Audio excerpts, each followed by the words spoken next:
choking me with my scars. Tension on Texas campuses between protesters and law enforcement. Divest from genocide now! Dozens arrested as officers move in, some in riot gear. The crackdown raising free speech questions over what is and what is not allowed, and the response could have a long-lasting impact.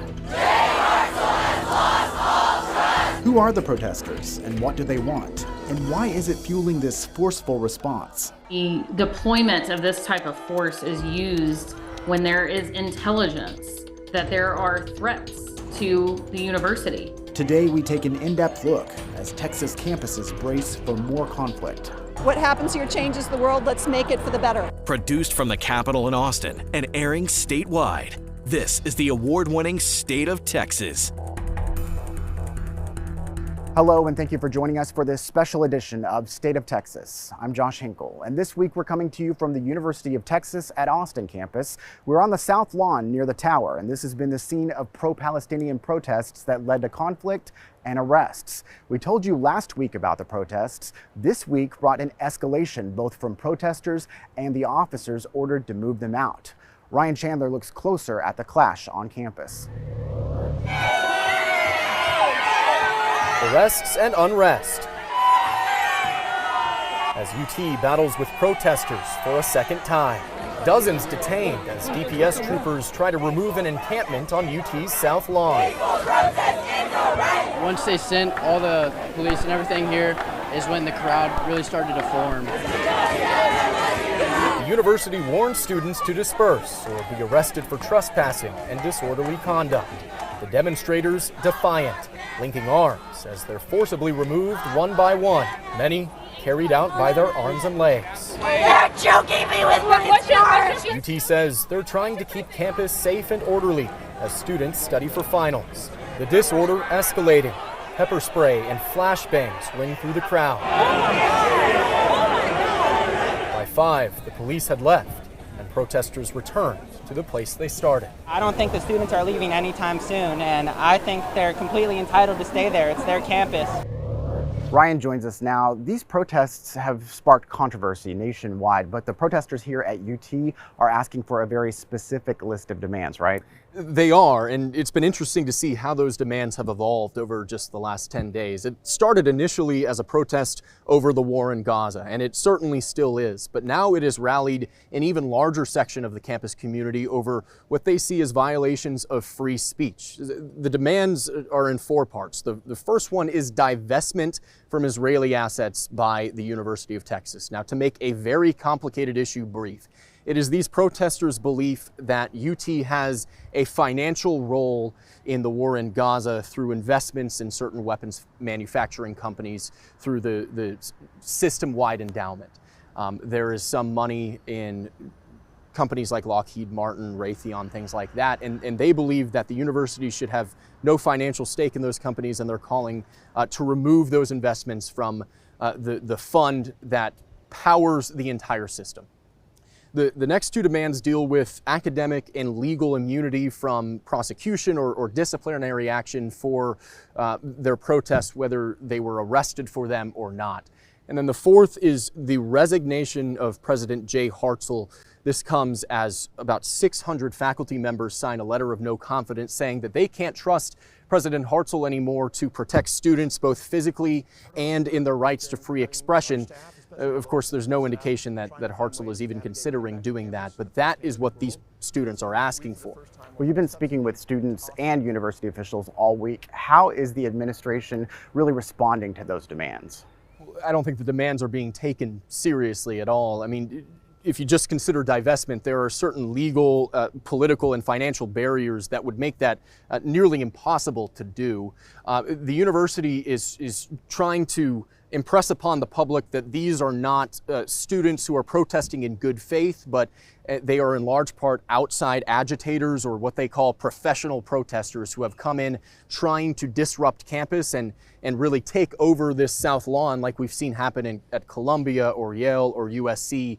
They've pointed to rules violations, whether it's setting up encampments or assaulting police officers. So they're really trying to win this public information battle that these protesters are not ones to be sympathized with, and they're not just trying to protect free speech. In fact, there was just an op-ed that Jay Hartzell wrote in the Houston Chronicle that said straight up, this was not a protest, this was criminal trespassing. So they're really trying to justify the police response in that way. Yeah, free speech rights are also a big concern. You've spoken with both law enforcement and First Amendment attorneys about how students have been treated. What are they saying? Well, there are serious concerns that the university exercised an unconstitutional prior restraint when, specifically on Wednesday, before the encampments were up, before we saw any arrests. Protesters, in the way that I saw it, were demonstrating peacefully with a crowd of less than 200 people chanting on Speedway, the main stretch through campus. And that is when they were first met with an overwhelming DPS response. And students and many faculty and some First Amendment lawyers I've spoken to say that the university shut this protest down before they broke any rules. Even though they were directed to cancel the protest, it's not clear whether the university had the right to direct them to cancel it, because state law and university rules say that anybody, student or not, can come on campus and make their voice heard regardless of the content of their speech. So a lot of people are worried that both state law and the First Amendment may have been infringed upon, at least on Wednesday. Yeah, state lawmakers passed legislation that's supposed to protect free speech activities on campus. How is that playing out with these protesters? So that's called Senate Bill 18. It was passed in 2019, and it really enshrines in law many of the protections that already existed under the First Amendment. It directs universities to explicitly lay out that their common areas on campus must be open for free speech, regardless of the content of the speech and regardless of if somebody is affiliated with the university or not. Looking forward, how does this all end? Well, for the students' part, they say that these protests are not going to end until their demands are met in full.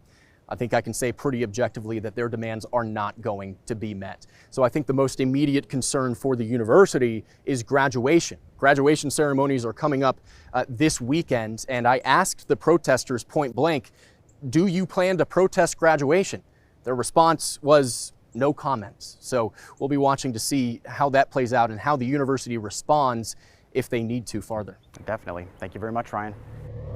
Faculty could play a key role in the future of UT's president. This relationship is really important, and when the relationship is broken, I think this is damaging.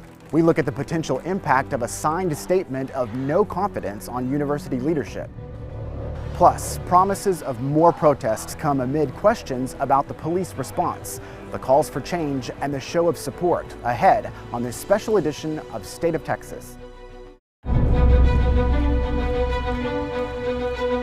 The way university leaders handled the campus protests brought a strong reaction from UT faculty. Hundreds signed a letter disapproving of President Jay Hartzell's response. Some faculty are petitioning for a no confidence vote in Hartzell. Sarah Alshay provides more insight into what impact the opposition could have. This is the no confidence letter signed by more than 600 UT faculty. It says UT President Jay Hartzell has, quote, shown himself to be unresponsive to urgent faculty, staff, and student concerns. He has violated our trust. The UT Austin chapter of the American Association of University Professors is behind it. I teach my students that history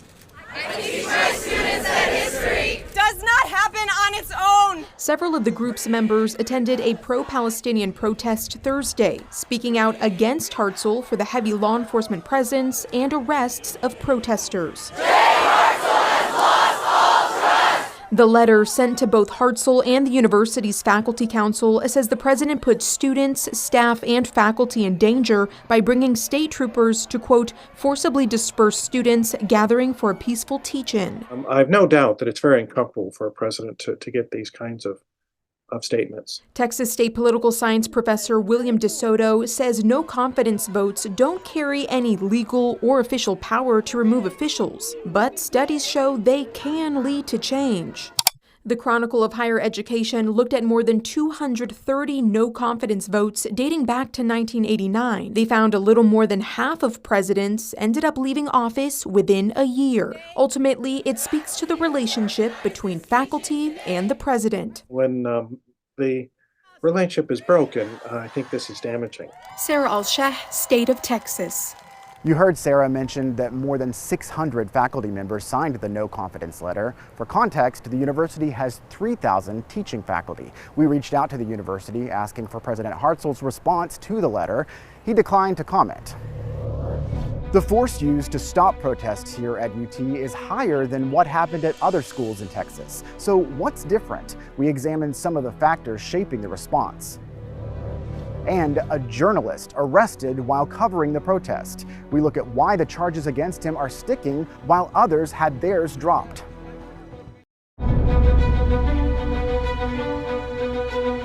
Protests have been happening at colleges and universities across Texas, and there have been arrests at other campuses, but the chaotic clashes we saw here at the University of Texas stand out.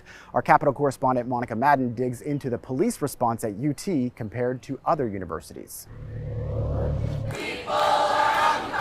Tuesday's calm on UT Austin's campus, marking a stark difference from Monday's unrest. From the start, I did not think we would be met with this much police presence, especially because all we were doing as students was expressing our First Amendment rights. Demonstrators like Raneem, a junior on campus, blamed the police, not the protesters, for the clashes. All the violence and chaos that we saw on Wednesday and yesterday was incited by this institution and by the police. It's a different story for some of the Jewish students. I'm very grateful that UT brought in the police and had our backs and made sure that we were all safe.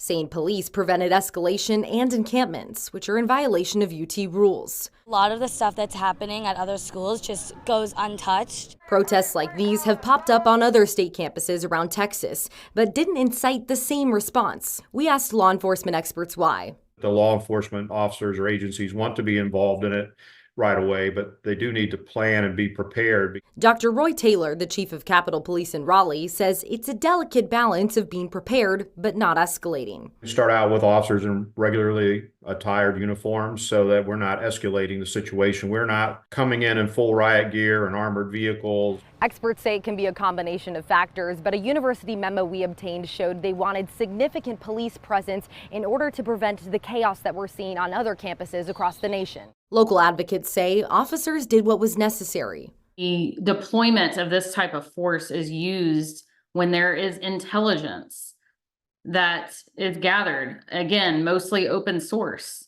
that there are threats to the university. Questions police will continue to wrestle with as more protests are expected. Monica joins us now. You pointed out that there have been protests on other Texas campuses, but not the same immediate police response that we saw combined with state, local, and campus officers. Why is that? Well, law enforcement experts I talked to say there are multiple factors that go into pre-planning for police response to these types of protests. It was interesting, Texas State, for example, had a similar amount of students, maybe 100, 200 on the very first day, but we didn't see DPS coming in. We didn't see that same type of police response. And a lot of that has to do with, again, that open source intelligence. Perhaps university leaders had more reason to be concerned.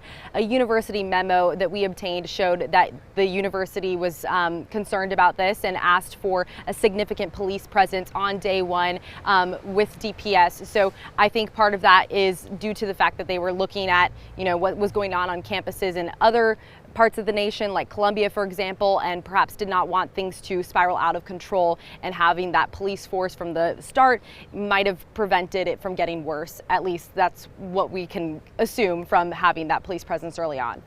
I know you talked to a lot of people in the midst of the protests. What were you hearing about the immediate show of force from law enforcement and how that impacted what happened? It really depends on who you ask, Josh. When we were on the ground Wednesday of last week, the first day of the protests, we saw a ton of spectators come after we saw, DPS and all of the law enforcement coming in riot gear. It attracted a lot more students who were just watching this all play out. So for the protesters, they felt as though the immediate show of force was almost antagonistic, and one student I spoke to said it was a self-fulfilling prophecy because it sort of made tensions worse, and then it became more about students versus police rather than the Israel-Palestine conflict itself. So if you talk to protesters, they think that the law enforcement showing up before things even got violent, or if they ever were to on their end, made that happen. That's what they say. But if you talk to some of the pro-Israel Jewish students, which I talked to several of them, they felt safe safer having the law enforcement on campus.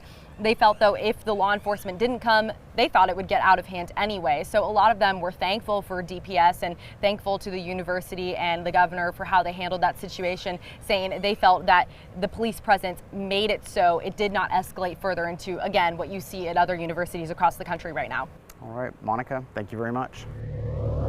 Police arrested more than 50 people at the protest just over a week ago on campus. All of those people had their charges dropped, except for one person.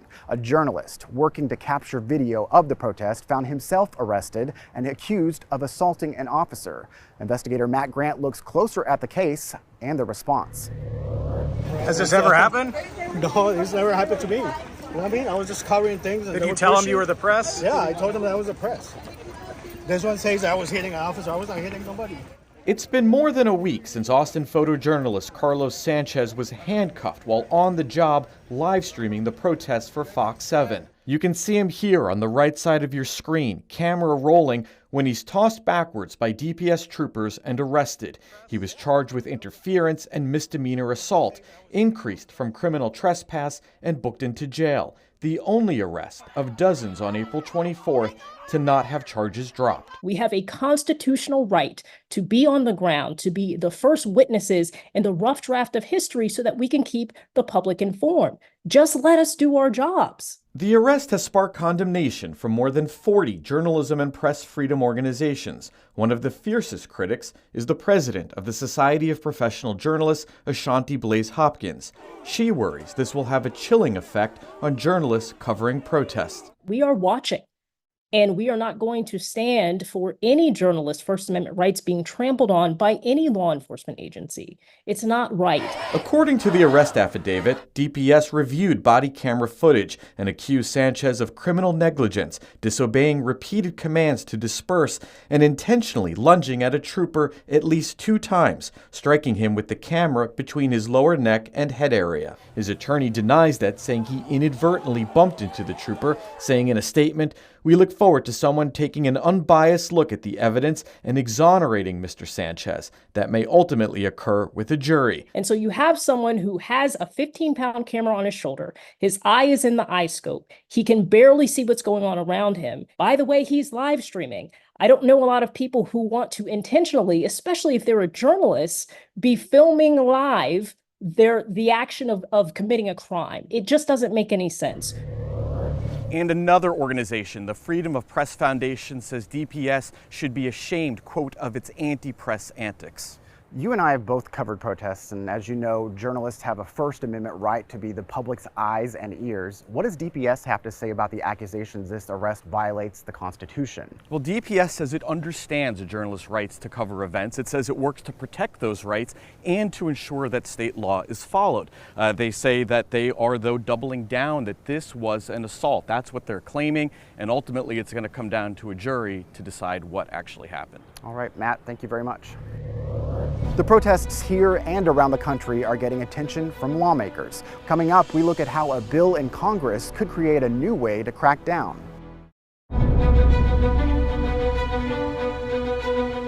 Texas lawmakers are weighing in on the campus protests, largely along party lines. The Texas House Democratic Caucus sent a memo to its members condemning the police response here at the University of Texas. It read in part, "We fear that the rights as well as the safety of students will be further in jeopardy as protests continue."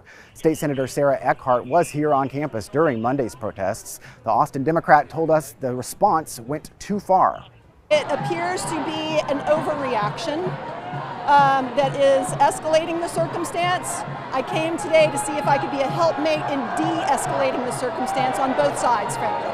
Meanwhile, more than 30 Texas House Republicans signed a statement saying they stand with Israel. The statement condemned physical and mental intimidation on university campuses. I think it's, again, incumbent upon Texans to support Israel in every way, shape, and form. Meanwhile, in Washington, Republican Senator John Cornyn praised the way University of Texas leaders responded to Monday's protests. The right to peaceful protest is a fundamental right, as I started out by saying, but it does not grant any of us the ability to damage property, threaten the safety of others, or violate the rules of our university campuses. I suggest that these administrations take notes from my friend UT Austin President Jay Hartzell, who has taken swift action to break up demonstrations before things turn violent. Critics of the campus protests claim some protesters are engaging in anti-Semitic behavior, but there are disputes over what anti-Semitism is and is not. Some in Congress want to make it more clear. A bipartisan House bill aims to codify a definition of anti-Semitism in federal law. It passed the House Wednesday night after Texas Republican Congressman Michael Burgess helped push the bill through the House Rules Committee. Congress must clearly define anti-Semitism so universities are empowered to take appropriate and decisive steps to keep Jewish students safe and respond to exercises of speech that are so hostile and discriminatory that it's not covered by protections enshrined to the First Amendment. The bill relies on a definition of anti-Semitism established by the International Holocaust Remembrance Alliance. It now goes to the Senate. If it passes, the Department of Education would have more leeway to enforce anti-discrimination laws. Opponents say the bill violates protesters' constitutional rights, though.